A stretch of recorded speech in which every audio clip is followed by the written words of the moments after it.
For 30 long years, I drank poison from the hands of the man who swore to protect me.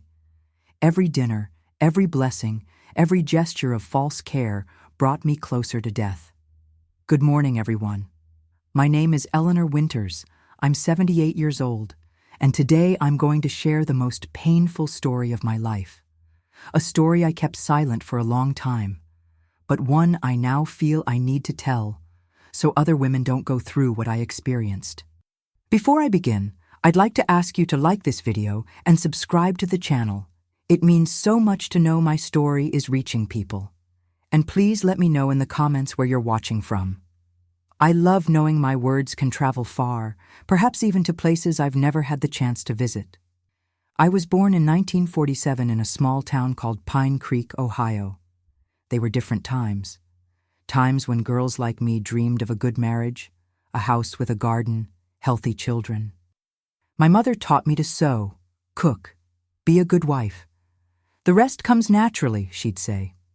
How wrong I was to believe that. I met Richard at a 4th of July picnic in 1957. I was 17. He was 22. I remember it like it was yesterday. He was leaning against a tree, smoking a cigarette, watching me as I danced. He had a serious, respectful manner.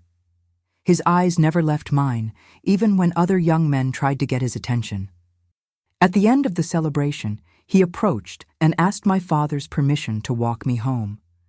My father, who was very strict, looked him straight in the eyes and said, "Yes."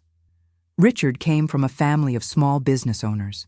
He was hard-working, didn't drink or gamble. A good catch, as they said back then. Our courtship was brief. In 6 months we were engaged. We married in January 1958 in a simple ceremony at the town church. I had just turned 18 and felt like the luckiest woman in the world. Richard had secured a job at the only factory in the area, a metal works that processed materials for construction. He earned enough for us to buy a small 2-bedroom house with a little yard where I planted herbs and flowers. In the early years, we were very happy, or at least I believed we were. He brought me small gifts, hair ribbons, fabric for a new dress, flowers he picked on his way home from work. On Sundays, we went to church and afterward walked through the town square. Other girls looked at me with envy. Richard was handsome, hard-working, and most importantly, seemed to love me more than anything. In 1960, our first child, Andrew, was born. It was a difficult delivery. I was very weak afterward. Richard proved to be an attentive father. He helped with the baby when he came home from work. He let me rest. "You need to recover properly, Eleanor," he would say. "I want you strong and healthy by my side." 3 years later came Karen. Once again, Richard was understanding about my exhaustion, my pains, my slow recovery. He took care of the children on weekends so I could rest. Sometimes he spent hours in the kitchen preparing Sunday lunch, refusing my help. "You already do so much," he would say. "Let me take care of you today." It was after Karen's birth that small changes began, so subtle at first that I hardly noticed. Richard started questioning my outings. If I mentioned visiting my friend Olivia, who lived 2 blocks away, he would frown. "That gossip? What do you talk about so much?" When my mother fell ill and I suggested spending a few days at her house to help, Richard said we couldn't leave the children without a father for so long. "And what if I get sick too? Who will take care of me?" So they were always quick visits, with a set time to return. I remember once, I must have been about 25, when I received an invitation to a cousin's birthday in Cincinnati. It was a 4-hour bus ride. Richard didn't want me to go. "It's dangerous, Eleanor. What if the bus breaks down? What if you fall ill far from home?" I ended up not going. When I told my cousin over the phone, she was upset, but said she understood. "Your husband is just worried about you." It was around this time that I started experiencing the first symptoms. Frequent headaches, fatigue that didn't go away with rest. Sometimes I woke up in the middle of the night with my heart racing in a cold sweat. Richard took me to Dr. Thompson, the only doctor in town. Nerves was the diagnosis. "Your wife is very sensitive, Mr. Winters. She needs peace and quiet." Richard left the office, shaking his head with concern. See? The doctor agrees with me. You need to stay home more, rest more. And so, little by little, my world closed in. Visits to friends became rarer, trips to my parents' house too. Even Sunday church, which had been sacred for us, began to be questioned when I wasn't feeling well. What will people think, Eleanor? That I'm not taking good care of you. Better to stay home today. God understands. One night in 1966, I'll never forget this date, Richard came home from work with a different expression, serious, almost solemn. He sat at the dinner table, looked at me for a long time and said, "Eleanor, I had a strange dream yesterday." He rarely talked about dreams, so I paid attention. "I dreamed you were very ill, at death's door. A voice told me someone wanted to harm you, poison your food. I was frightened by this. We had no enemies, at least none that I knew of. I talked to old Tom today. Old Tom was an elderly man who lived on the outskirts of town. They said he had powers, that he knew things nobody else knew. Some people consulted him in secret, although the pastor condemned this practice. Old Tom taught me a prayer, a protection against evil, against anything they might put in your food." Richard took from his pocket a slightly tarnished silver spoon. "This spoon belonged to my grandmother. Old Tom blessed it. He said if I pray over your food every night with this spoon, nothing bad can reach you." I was speechless. Richard had always been a practical, rational man, had never shown interest in blessings and superstitions, but he seemed so serious, so convinced. "It's just to protect you, Eleanor. It doesn't cost anything, right?" And so the ritual began. Every night, when we sat down to dinner, Richard would take the spoon from his pocket, mumble some words I couldn't understand, and stir my food before I started eating. The children found it funny at first. "Dad's doing magic on Mom's food," Andrew would say, laughing. Karen, always more serious, watched with narrowed eyes, as if trying to understand, but they soon got used to it, as children get used to any routine. I got used to it too. After all, I'd been raised in a religious family. I believed in the power of faith, of prayer. If Richard wanted to protect me that way, why not? Perhaps it would even help with those persistent headaches, that weakness that only grew worse.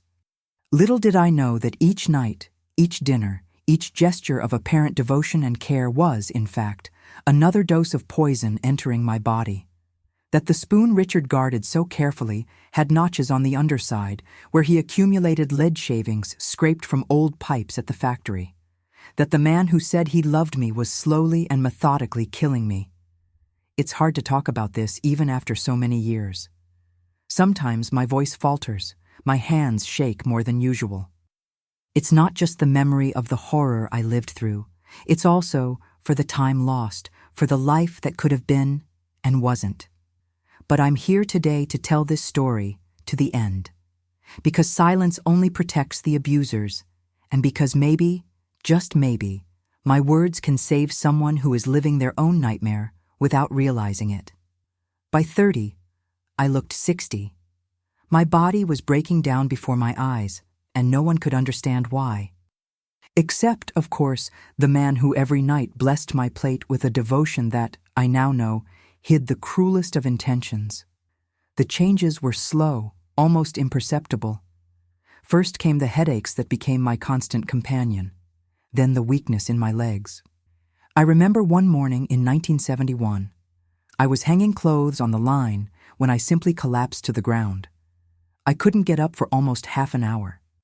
I lay there looking at the blue sky, the clothes swaying above me, feeling a fear I'd never experienced before.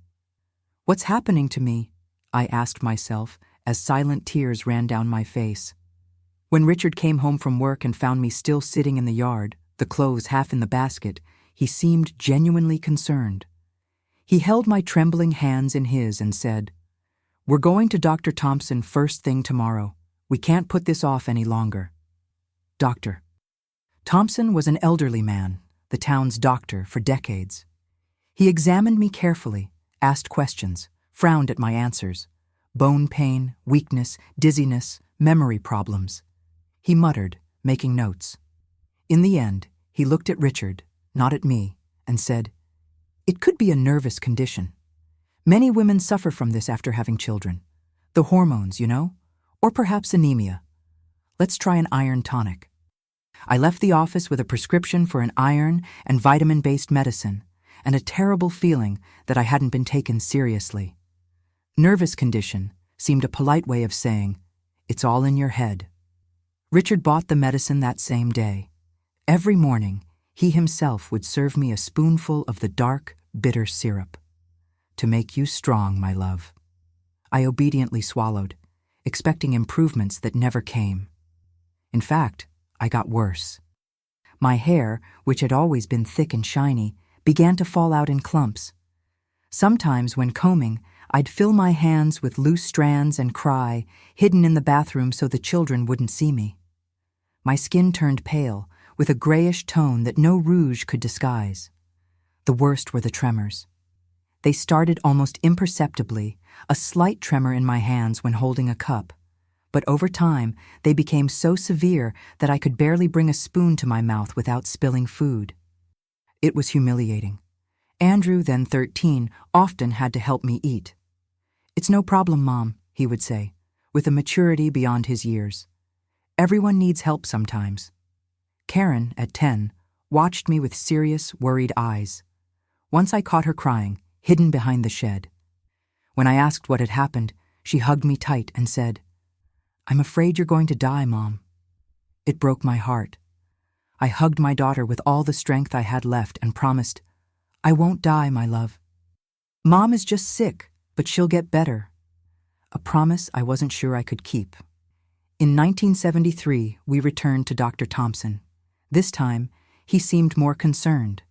My symptoms had worsened and new ones had appeared. I began having memory lapses. Sometimes I would forget what I was saying in the middle of a sentence. Other times I wouldn't recognize familiar faces for a few frightening seconds. "It could be a degenerative disease," he said, again to Richard, as if I weren't present. "Perhaps we should consult a specialist in Cincinnati." I saw Richard's face change. A flash of, was it worry, fear, anger? It was so quick I couldn't identify it. "Cincinnati is far away," he replied. "Eleanor can't handle a trip like that in her condition, and the children need her. Isn't there anything you can do here?" Dr. Thompson sighed, looked at me with something that seemed like pity, and prescribed more medicines. Sedatives for the tremors, vitamins for the weakness, something to help with the memory. Nothing worked, of course. How could it, when the true cause of my illness continued to be poured into my plate every night, spoonful after spoonful, year after year? Gradually, my world closed like the petals of a flower at dusk. I could no longer cook without help. The pots were too heavy for my weak arms. The tremors made it dangerous to handle knives or be near the stove. Richard then decided I shouldn't cook anymore. "It's for your own good, Eleanor. You need to rest. I can prepare meals when I get home from work, or Karen can help. She's old enough." So I lost yet another piece of my autonomy. Soon Richard controlled everything: the food I ate, the medicines I took, who could visit me and when. The house, which had once been my kingdom, became my prison. Visits to friends ceased completely. "You're not in any condition," Richard would say. "And they have their own lives, their own problems. They don't want to be taking care of a sick person." Sometimes, very rarely, a friend would come to see me. They would sit by my side, hold my trembling hands, tell me the town news. I noticed their looks of pity, how they struggled not to show shock at my appearance. And I also noticed how Richard stayed nearby during these visits, like an attentive guard. Once, my friend Olivia, who had always been more direct, asked if I had considered consulting another doctor. "My cousin in Columbus knows a very good neurologist," she said. "Perhaps he could—" "We've already discussed this," Richard interrupted, entering the room with a tray of coffee. "Dr. Thompson is doing everything he can, and Eleanor is in no condition to be traveling around looking for miracles." Olivia didn't come back after that day. My mother died in 1975, without me being able to say a proper goodbye to her. Richard said I was too weak to go to the funeral. My father followed 2 years later. Again, I couldn't attend. My brothers would visit occasionally, but the visits were always tense, with Richard present the whole time, answering questions that were directed at me. "How are you really feeling, Eleanor?" my older brother asked once when Richard briefly left the room. I hesitated, not knowing how to express the despair growing inside me. "I feel trapped, James, as if I'm slowly sinking and no one can see me." Before he could respond, Richard returned. The conversation changed to safer topics. As the 1970s progressed, my condition deteriorated. The tremors worsened to the point where I needed help even to dress myself. I had difficulty forming complete sentences at times, as if the words slipped from my mind before I could grasp them. My teeth began to loosen. I developed a bluish line on my gums that Dr. Thompson couldn't explain. The strangest thing was that when Richard traveled for work, which happened rarely, I seemed to improve a little. Not much, not enough to raise suspicions, but enough for me to notice the difference. At the time, I attributed it to stress. Perhaps I became nervous with his constant presence, his suffocating concern. I never imagined the true reason. In 1978, Andrew finished school and got a job in Cincinnati. I remember the day he left. I held his young face between my trembling hands and said, "Go, build your life, be happy." Inside, my heart was breaking. Part of me, a selfish part, I admit, wanted to beg him to stay, not to leave me alone in that house that increasingly felt like a prison. Karen stayed. She had finished school too, but refused several job opportunities far from home. "Someone needs to take care of you, Mom," she would say. My sweet girl sacrificing her youth for me. The guilt I felt was almost as painful as my physical symptoms. Richard seemed satisfied with her decision to stay. "It's good to have you at home, daughter. Your mother needs a woman's hand to help her." And so we entered the 1980s. I was already in my 40s, but I looked 70. When I looked in the mirror, something I avoided doing whenever possible, I barely recognized the woman looking back at me. Thin, lifeless hair, gray skin, dull, sunken eyes, a body curved with constant pain. Who was that stranger in the mirror? Where was the vibrant young woman who once dreamed of love, family, happiness? The blessing ritual continued night after night. It was already part of the family routine, so common that no one questioned it anymore. Richard would take the spoon from his pocket, mumble his inaudible words, stir my plate. I would eat obediently, grateful for the care, the protection, poisoning myself a little more each day without knowing. They say a drop of water can pierce a stone, not by force, but by persistence. Lead worked the same way in my body, drop by drop, night after night, year after year, accumulating in my bones, in my blood, in my brain, slowly robbing me of everything, my health, my independence, my identity. And Richard? He was seen in town as the exemplary husband, the dedicated man who cared for his sick wife with admirable devotion. "How lucky you are to have a husband like that, Mrs. Winters," people would say when they saw me on the street, leaning on his arm or on a cane. "Such a patient, careful man." I would agree, thank them, smile an empty smile. What else could I do? Who would believe me if I said something was wrong? That there were moments when I caught a strange look in his eyes, something cold, calculating, almost satisfied to see me stumble over words or drop a glass because of the tremors. And even if someone believed me, what could be done? I was completely dependent on him. I had nowhere to go, no way to support myself. The children were following their own lives. Andrew was already engaged in Cincinnati. Karen had started a serious relationship with a young man from the neighboring town. Soon, she too would leave, and then it would be just Richard and me. Me and my tormentor. Me and the man who, without my knowing it, was slowly killing me. Until the collapse came, that fateful day that would change everything. The day when the truth, bitter and poisonous as the lead in my blood, would finally come to light. It was a Tuesday in May 1988. I remember perfectly because that morning there was a special program on the radio about the upcoming presidential election. Ironically, I was listening to talk about American values while living in my own form of captivity without even knowing it. Karen had gone to the market, and I was alone at home. Richard was working at the factory and wouldn't return until late afternoon. I decided, in a rare moment of energy, to prepare some tea for myself. Something simple that I thought was within my limited capabilities. The kettle was too heavy for my trembling hands. When the water began to boil, I tried to lift it from the stove.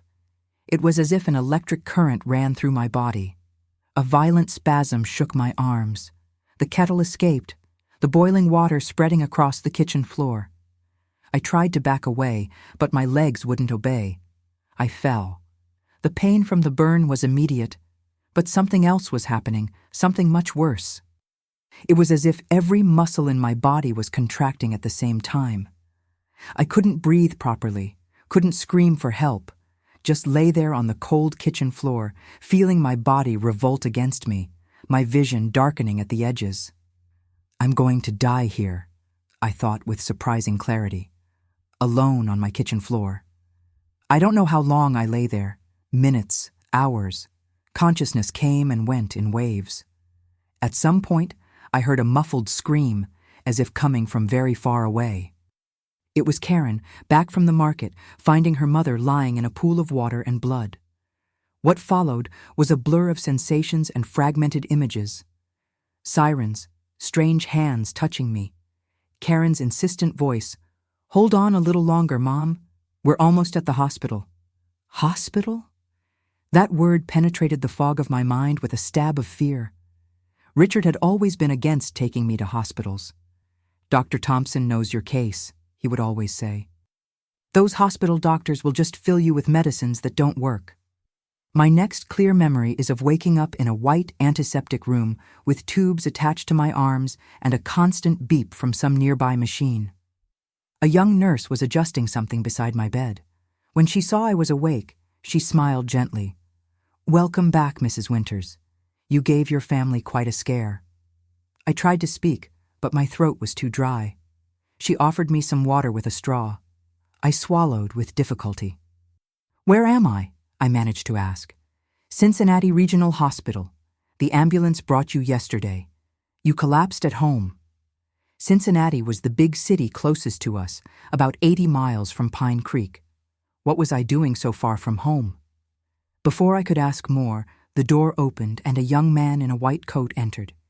He was about 30, with thin-framed glasses and a small notebook in his hand. "Mrs. Winters, glad you're awake. I'm Dr. Samuel Harris, neurologist. How are you feeling?"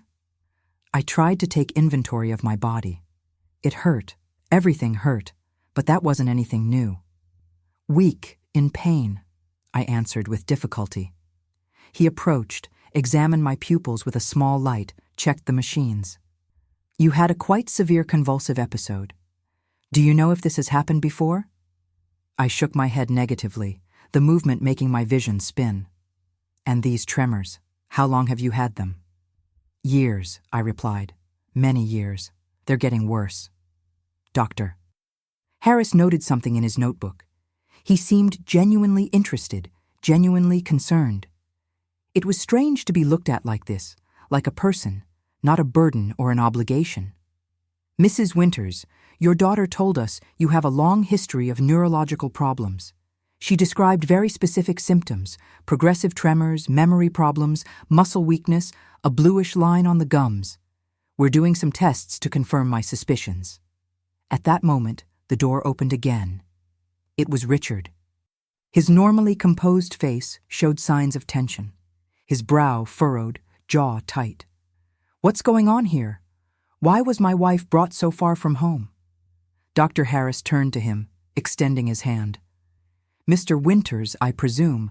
I'm Dr. Samuel Harris, the neurologist responsible for your wife's case." Richard ignored the extended hand. "Her doctor is Dr. Thompson in Pine Creek. He knows her history, knows how to treat her. As soon as she's in a condition to leave, I'm taking her back. Doctor. Harris remained calm, but I noticed a subtle change in his posture. Sir, your wife had a severe collapse. We need to discover the exact cause before she can be discharged. We've already initiated some tests. And what tests? Richard interrupted, his voice rising. Complete blood work, a brain scan, and— the doctor hesitated for an instant.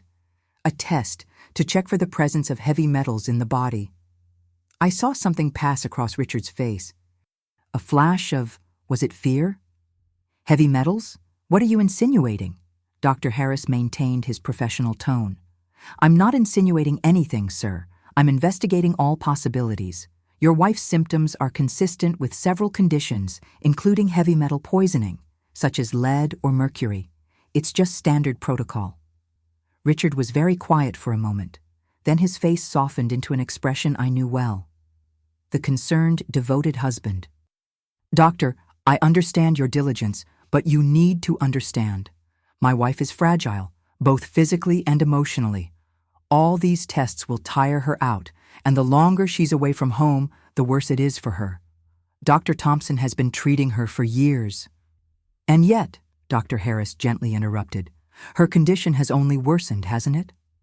A tense silence filled the room.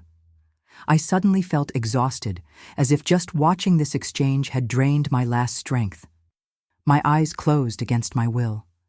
When I woke again, it was night. The room was dimly lit, illuminated only by a faint light from the corridor. Karen was sitting in a chair beside the bed, leafing through a magazine. When she noticed I was awake, she approached and held my hand. How are you feeling, Mom? Tired, I replied. Where's your father? A shadow crossed her face. He went to get some things from home. He'll be back tomorrow. She hesitated, then added, Mom, Doctor. Harris wants to talk to you. Alone. He said it's important. I felt a tightness in my chest. About what? He didn't say, just asked me to prepare you. He'll come in the morning. I didn't sleep well that night, despite the sedatives they gave me. Strange, fragmented dreams populated my restless sleep. In one of them, I saw Richard standing over me, the silver spoon in his hand, his face a mask without expression, as he poured a silvery liquid into my open mouth. I woke up breathless, my heart racing. Morning came, gray and rainy. Dr. Harris entered my room around 9 o'clock. He carried a folder in his hands and had a grave expression on his face. Mrs. Winters, he began, sitting in the chair beside the bed. What I'm about to tell you is very serious. I received the results of your toxicology tests. You have extremely high levels of lead in your blood, levels that indicate prolonged exposure for many years. I blinked, trying to understand. Lead? How? That's what we need to find out. Lead exposure can happen in various ways. Old plumbing, old paint, certain types of ceramics. But the levels found in your body are, well, they're extraordinarily high, indicating constant and significant exposure, something beyond casual contact. He paused, as if carefully choosing his words. Mrs. Winters, can you think of any way you might be regularly exposed to lead? Something in your daily routine? In your diet, perhaps? At that moment, an image flashed in my mind. The slightly tarnished silver spoon, Richard's hand stirring my plate, night after night, year after year, the blessing to protect me. My voice came out as a whisper. The spoon? What spoon, Mrs. Winters? I told him. About the ritual that began more than 20 years ago. About how Richard blessed my food every night with a special spoon he kept in his pocket. About how my health problems started shortly after that. About how, on the rare occasions when Richard traveled, I felt a little better. Dr. Harris listened to everything in silence, his face becoming more serious with each word. When I finished, he took a deep breath. Mrs. Winters, what I'm about to ask is very delicate. Is there a possibility? Do you think it possible that your husband is deliberately putting lead in your food? The question hung in the air like a death sentence. My mind refused to process it. Richard, my husband of 30 years, the father of my children, deliberately poisoning me? It was absurd, impossible. And yet, I don't know, I answered honestly. I can't believe he would do that. Why? For what purpose? Unfortunately, said Dr. Harris, there are documented cases of similar situations. It's a form of abuse called Munchausen syndrome by proxy. The person deliberately makes someone under their care ill to receive attention, sympathy, or to maintain control over the victim. Control. The word echoed in my mind. Wasn't that exactly what Richard had achieved? Total control over me, over my body, my life. What do we do now? I asked, my voice trembling. First, we're going to treat you. We'll begin a procedure called chelation therapy to remove the lead from your system.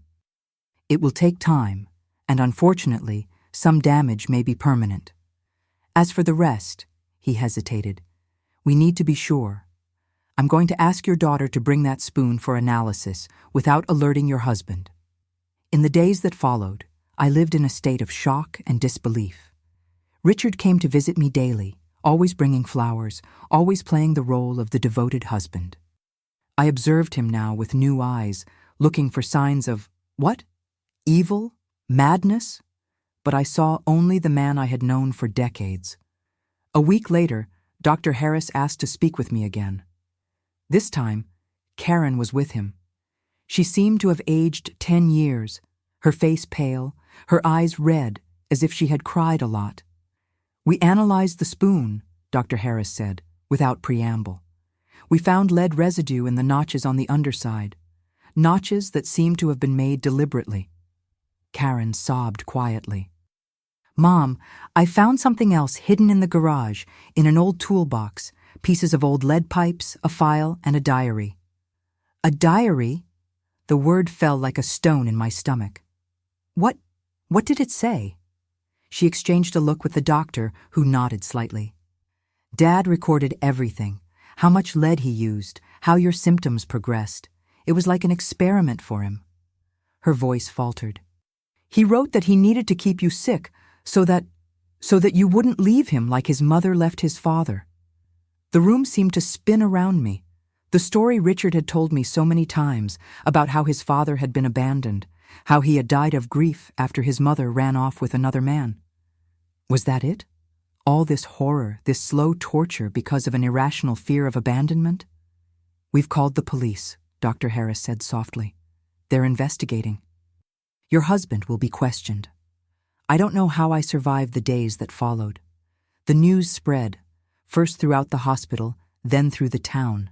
Andrew came from Cincinnati, horrified, guilty for not having noticed, for having left his mother in that situation. The authorities went to our house, found more evidence, the interrogation, the confession. Richard admitted everything. How it started with small doses, testing. How he became fascinated with the power he had over me, watching my health deteriorate, making me increasingly dependent on him. How he enjoyed being seen as the exemplary husband, the man who sacrificed everything to care for his sick wife. And yes, the underlying fear that if I were healthy, one day I might leave him. He was tried and convicted. I didn't follow the process. I was too busy fighting for my own life, for my recovery. The chelation therapy was long and painful.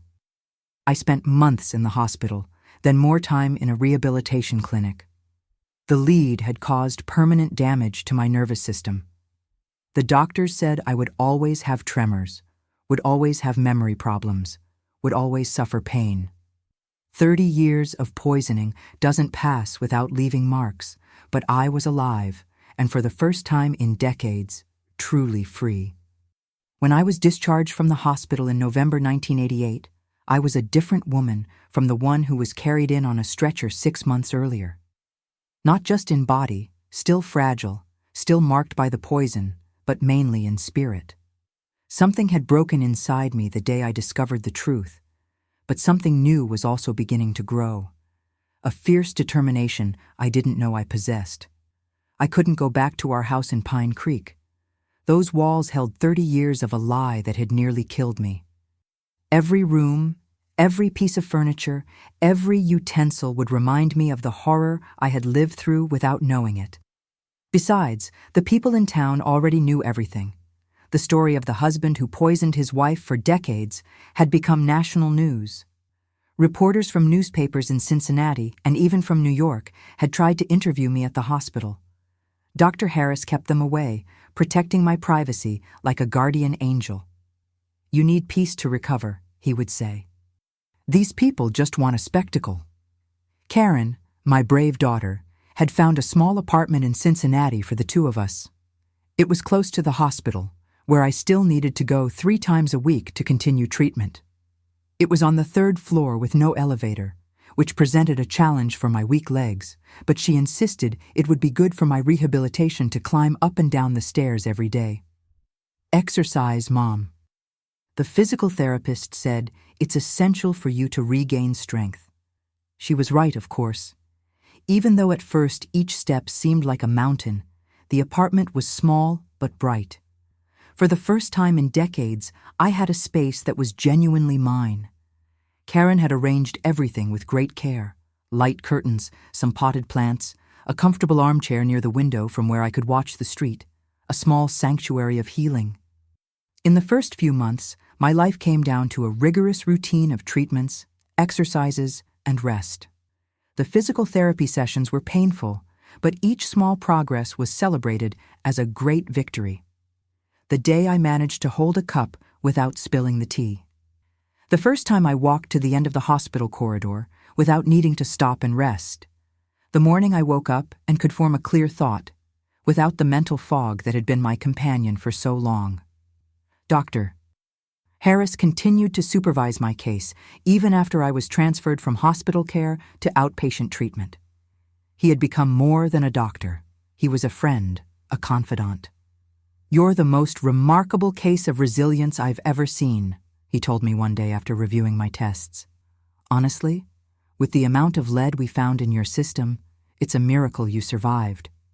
"It wasn't a miracle, doctor," I replied. "It was stubbornness." He laughed, but his eyes were serious. "What do you plan to do now, Mrs. Winters? You're progressing well. Soon you won't need such intensive medical care anymore." The question caught me off guard. What did I plan to do? For decades, I hadn't been allowed to plan anything. My life was managed, controlled, decided by someone else. Freedom was a concept as strange to me as it would be to a bird that had spent its entire life in a cage. "I don't know," I answered honestly. "I'm 48 years old. No formal education beyond elementary school, no professional skills, and a body that will never be the same." "But you have a sharp mind and experiences few people have had," he countered, "and you have a story that could help others." His words planted a seed that would take time to germinate. Meanwhile, I had other battles ahead, the divorce, for example. Even imprisoned, Richard was still legally my husband. The lawyer Andrew hired for me explained that under the circumstances, it would be a straightforward process, and it was. The judge didn't hesitate to grant not only the divorce, but also alimony to be paid from Richard's assets that were seized. "It's not much," said the lawyer, "but it will allow you to support yourself while you recover." There were also the ghosts to face, the nightmares that woke me up sweating in the middle of the night, the panic I felt when someone approached my food, the automatic distrust of any show of care or concern. The guilt for not having noticed earlier, for having allowed my children to grow up in that toxic environment. "It wasn't your fault," repeated Dr. Lisa, the psychologist who began seeing me 3 months after my discharge. "You were the victim of systematic abuse, meticulously planned, a kind of brainwashing that happened slowly over decades." Intellectually, I knew she was right, but emotions don't follow logic. The feeling of having been so completely deceived, betrayed by the man I trusted most, was a wound that would take much longer to heal than the physical damage. The worst part was facing the questions, my own and others. How did I not notice? How did I not suspect? How could I have been so blind? "You saw what you expected to see," Dr. Lisa explained. "It's human nature," and he was meticulous, patient, planned every detail so your suspicions would never be aroused. He was a sophisticated predator. Slowly, session after session, I began to understand the dynamics of what I had lived through. How Richard had created an invisible prison around me, how he had isolated me from friends and family, how he had positioned himself as my protector, my savior, the only person who really cared about me, a classic abuser, just using more sophisticated methods than physical violence. "You were in an abusive relationship from the start," said Dr. Lisa. "The poisoning was just the physical manifestation of a control that began much earlier." It was hard to accept this. It meant admitting that my entire adult life had been built on lies, that the love I thought I had lived never really existed. But with this painful acceptance also came liberation. If I could admit this, I could leave it behind. I could start again. And that's what I did, one small step at a time. In the summer of 1989, Karen enrolled me in an adult education program in the local community. It was a basic literacy and mathematics course, designed primarily for workers who never had the opportunity to study. I had completed elementary school, so I knew how to read and write, but decades of isolation and the effects of lead poisoning had impaired these skills. On the first day, sitting in a classroom for the first time in more than 30 years, I felt ridiculous, a woman of almost 50, trembling hands, trying to hold a pencil alongside much younger men and women. I almost gave up that very day. "I can't do this," I told Karen when we returned home. "I'll be a failure." "Mom," she replied, holding my trembling hands in hers, "you've already survived the impossible. Learning to write better is nothing compared to what you've already faced." She was right, of course, and so I swallowed my pride and returned the next day, and the next, and the next. The teacher, Mrs. Miller, a woman in her 40s with a gentle smile and infinite patience, soon noticed my specific difficulties. She adapted exercises for me, found ways to work around the hand tremors, gave me extra time when needed. "You have an eager mind, Mrs. Winters," she told me one day. "It's as if you're making up for lost time." And it was true. I discovered in myself a hunger for learning that I had never felt before, or perhaps had always been there, just stifled by the circumstances of my life. Each new word I managed to write clearly, each math problem I solved correctly, was a small victory against the past, an affirmation that Richard had not completely destroyed my mind. 3 months later, I had completed the basic course. Mrs. Miller suggested I continue studying, maybe even completing high school through an adult education program. The idea frightened me, but also excited me. Me, Eleanor Winters, a student at 48. Why not? It was during this period that I met other women in my situation, not victims of poisoning, that fortunately seemed to be rare, but survivors of other types of abuse. Women who had lived years, sometimes decades, under the control of violent husbands or partners, who had finally found the strength to escape, to rebuild their lives. Maria, who had fled with 3 young children after 15 years of beatings. Sophia, whose scar on her face was a daily reminder of the time her husband attacked her with a broken bottle. Louise, who for years had to hand over every cent she earned to an alcoholic companion, living in poverty despite working 2 jobs. We met in a room at the back of the local church once a week. At first I just listened. Their stories were different from mine in details, but the pattern was the same. The isolation, the control, the gradual deterioration of self-esteem, until the victim believes she deserves the abuse, or at least believes she cannot escape it. "How did you get out?" I asked one evening, after weeks of just listening. "My oldest son turned 18 and said he would kill his father if he hit me again," Maria replied. I realized I had raised my children in a cycle of violence.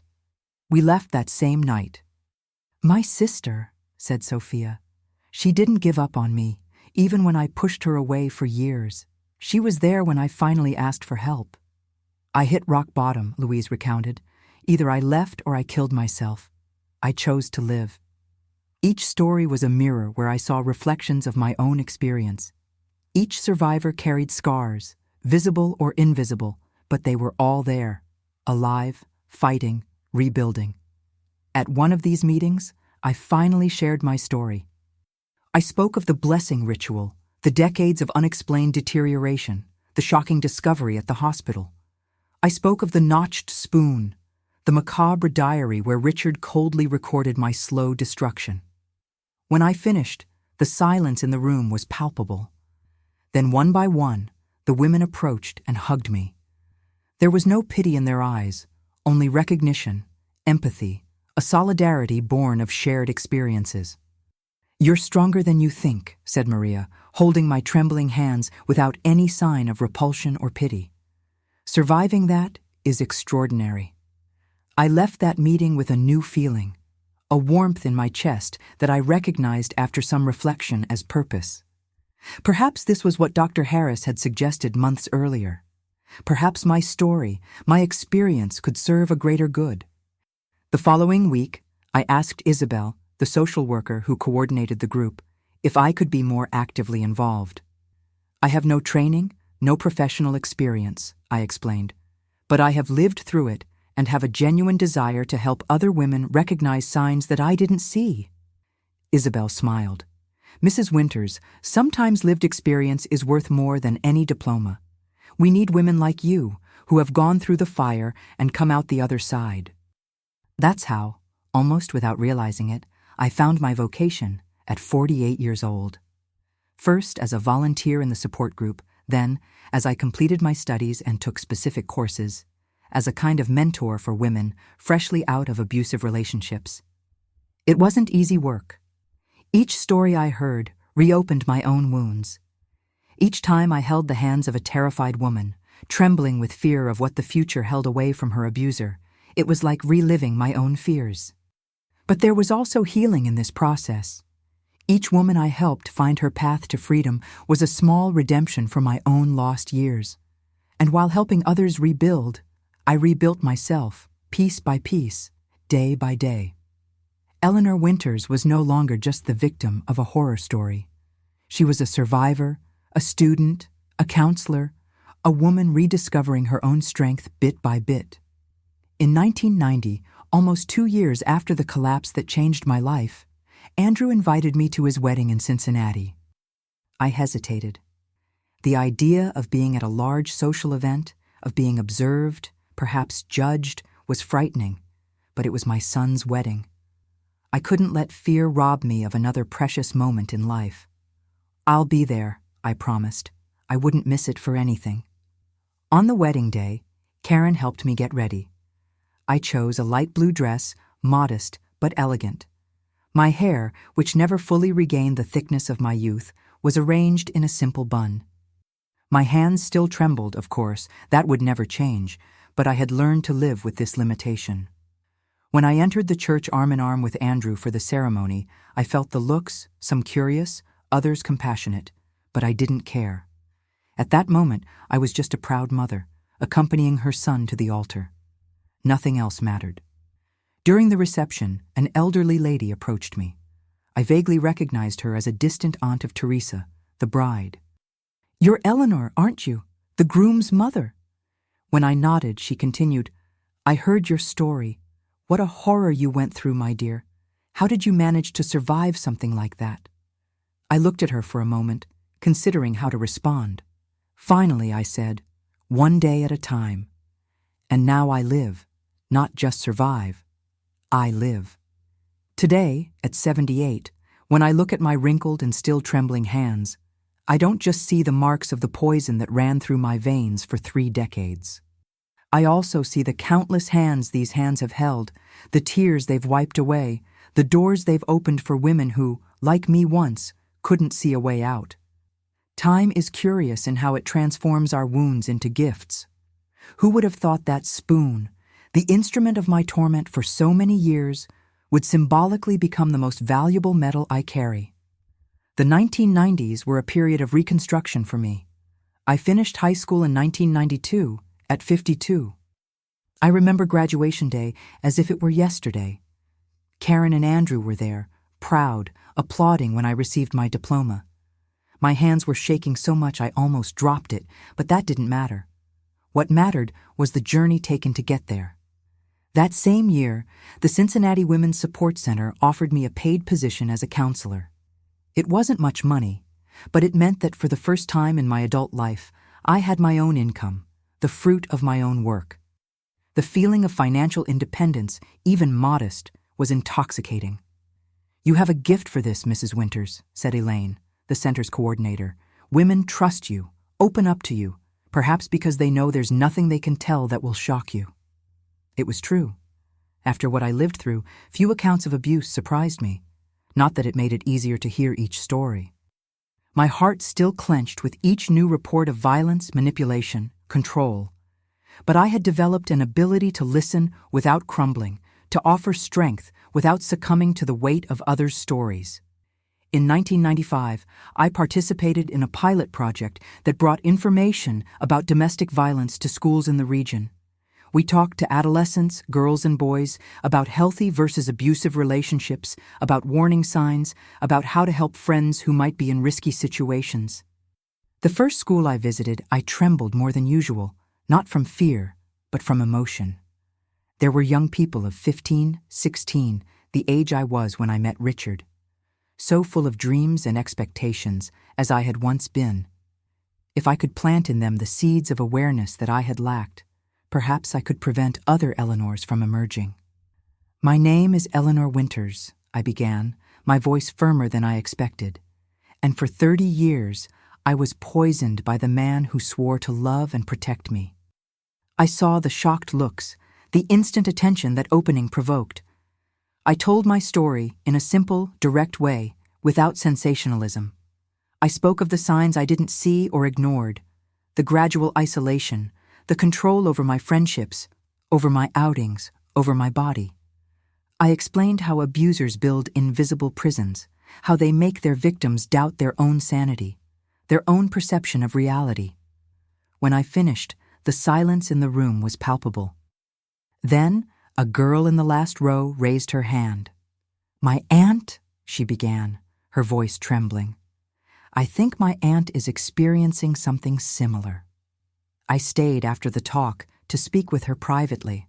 I guided her on how to approach the situation, what resources existed in the community, how to offer support without judgment. A week later, I received news that her aunt had sought out the support center. She was the first of many. That same year, Karen married Thomas, the history teacher she had met at the college where she was studying education. The wedding was small, just family and close friends, but unforgettable. My daughter, so strong, so resilient, who had postponed her own dreams to take care of me, deserved all the happiness in the world.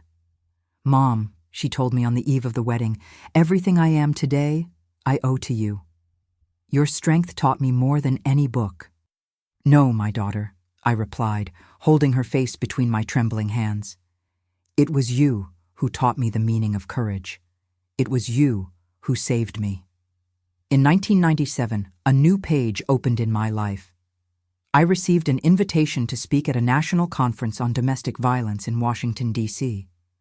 The idea of traveling alone so far, of speaking before specialists, authorities, and activists terrified me. But something I learned in my journey was that growth is on the other side of fear. "Go, Mrs. Winters," encouraged Elaine. "Your story needs to be heard beyond our walls." That plane trip, the first of my life, was a surreal experience. Looking out the window, seeing the clouds below me, I felt a strange peace, as if I were literally above the horrors of the past, floating in a new beginning. The conference was a watershed moment. I spoke to a packed room without notes or teleprompter, just with the raw truth of my experience. I told about the blessing ritual, about the years of unexplained deterioration, about the discovery at the hospital. I also spoke about reconstruction, about the importance of support networks, about how we need to educate not just potential victims, but society as a whole about the subtle signs of abuse. When I finished, the entire room rose in applause. Delegates from other states came to ask for contacts, suggest partnerships, invite me to similar events. Journalists wanted interviews. It was overwhelming, but also deeply gratifying. I returned to Cincinnati with a new vision of what I could accomplish. In the following years, I traveled to various cities across America, sharing my story and helping to establish new support groups, new educational programs, always with my trembling hands, always with the sequelae of poisoning as constant companions, but increasingly comfortable in my new skin as an educator, as an activist, as a survivor who transformed her pain into purpose. In 2001, at 61, I published my first book, The Silver Spoon, a story of survival and rebirth. It's not a sophisticated literary work. I wrote with the simple language of someone who completed their studies late in life, but it's honest to the core. The book narrates not just the horror of the poisoning, but mainly the journey of healing and rediscovery that came after.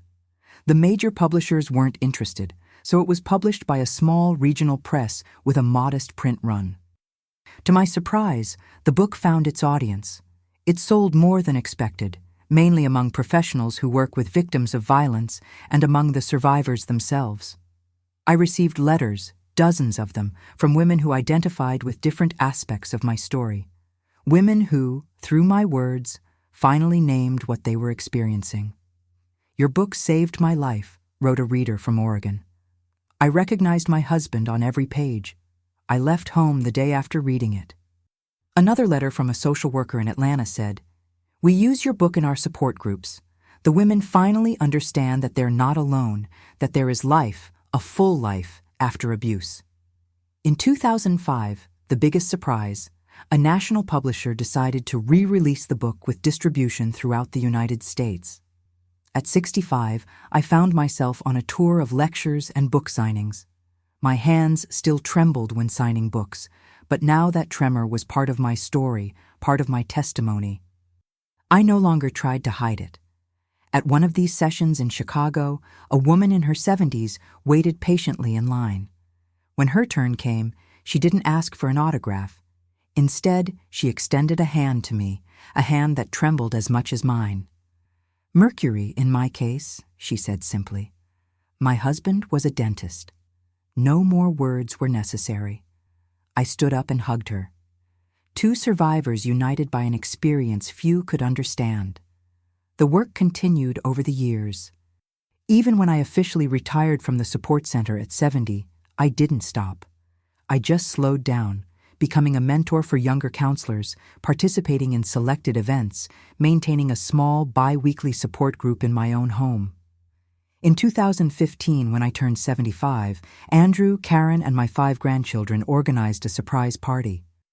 People came from all phases of my life, from the first women I helped at the support center, some now elderly ladies like me, to young counselors I had met in recent trainings. Dr. Harris, now retired and with completely white hair, came specially from Boston. Dr. Lisa, my first psychologist, now over 80, was also there.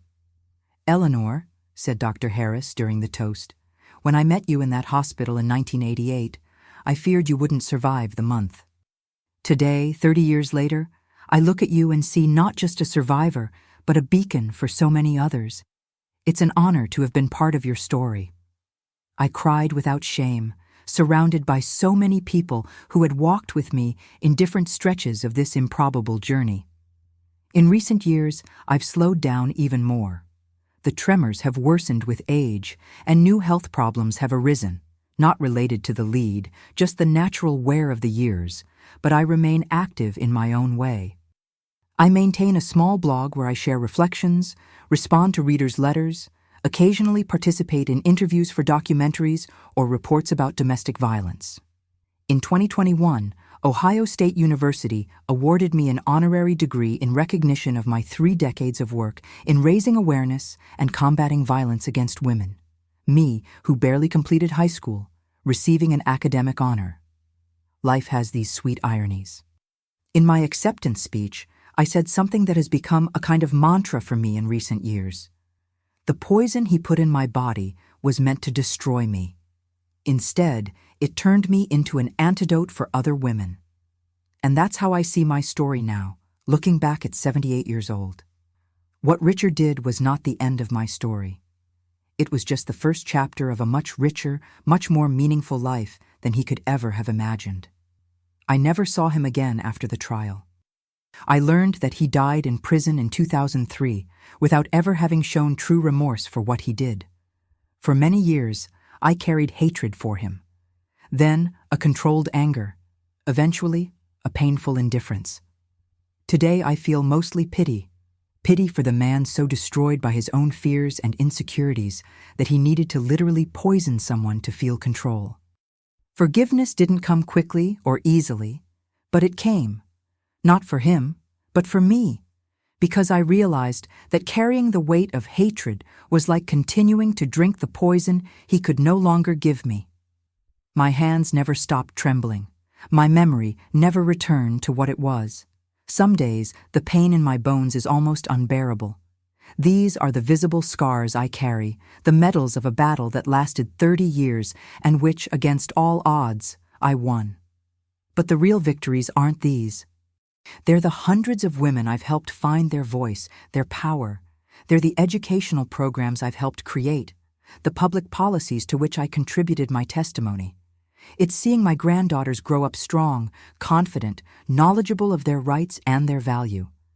It's waking up each morning in my small apartment, now on the ground floor, a concession to age, and preparing my own coffee just the way I like it. It's caring for my plants in the small backyard garden, feeling the earth between my fingers. It's choosing what I'll eat, what I'll wear, where I'll go, whom I'll meet. It's the everyday freedom many take for granted, but which for me is a daily miracle. And if you're watching this video, perhaps it's because something in my story echoed in you. Perhaps you too are in an invisible prison, not knowing how to escape. Or perhaps you know someone in that situation. If that's the case, I want you to know there is a way out. There is life, a full, meaningful life after abuse. It won't be easy. The journey may be long and frightening, but you have more strength than you imagine. And you don't need to make this journey alone. There are people and resources available to help. The first time you reach out and say, "I need help," may be the hardest thing you've ever done, but it will also be the first step toward freedom. I know this because I lived it. The spoon he used to poison me ended up becoming the most valuable medal I carry, a symbol of everything I survived, everything I overcame. And if I could do it, you can too. Before ending, I'd like to ask you to like this video and subscribe to the channel if you haven't done so. Share it with anyone you think needs to hear this story. Sometimes, a simple video can be the push someone needs to seek help. And don't forget to comment where you're watching from. It moves me to know that my story is reaching people from different places, perhaps even saving lives I'll never know. Thank you very much for listening.